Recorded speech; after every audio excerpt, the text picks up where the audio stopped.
Hi అండి, నేను మీ Lakshmi village ఫుడ్స్కి స్వాగతం. ఎలా ఉన్నారండి? అందరూ బాగున్నారా? నేనైతే బాగున్నానండి. నేను ఈరోజు పాలకూర పకోడీ చేసుకున్నాను. మా ఇంటికి చుట్టాలు వస్తున్నారు, వాళ్ళ కోసమని బయట నుంచి ఎందుకు తెచ్చుకోవాలి అని చెప్పేసి ఇంట్లోనే చేసుకుందాం అని చెప్పి నేను ఇలా చేస్తున్నానండి. నేను వాళ్ళు వచ్చేటప్పటికి అన్నీ రెడీ చేసి పెట్టేసి ఉంచేసామనుకోండి, సంతోషిస్తారు కదా.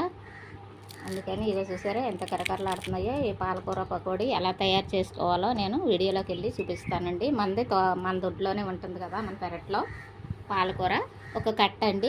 చిన్నగా ముక్కలు కోసుకొని వేసుకోవాలి. నేను చూపిస్తాను మీకు. వీడియోలోకి వెళ్దాం. ఏమేం కావాలో ఎలా తయారు చేసుకోవాలో చుట్టాలు వచ్చేటప్పుడు అప్పటికప్పుడు మనం ఎలా తయారు చేసుకొని పెట్టుకుంటే వాళ్ళు సంతోషిస్తారు కదండి. మన ఇంట్లోనే స్నాక్స్ చేసి పెట్టుకుంటే సంతోషిస్తారనమాట. అంత బాగుంటుంది.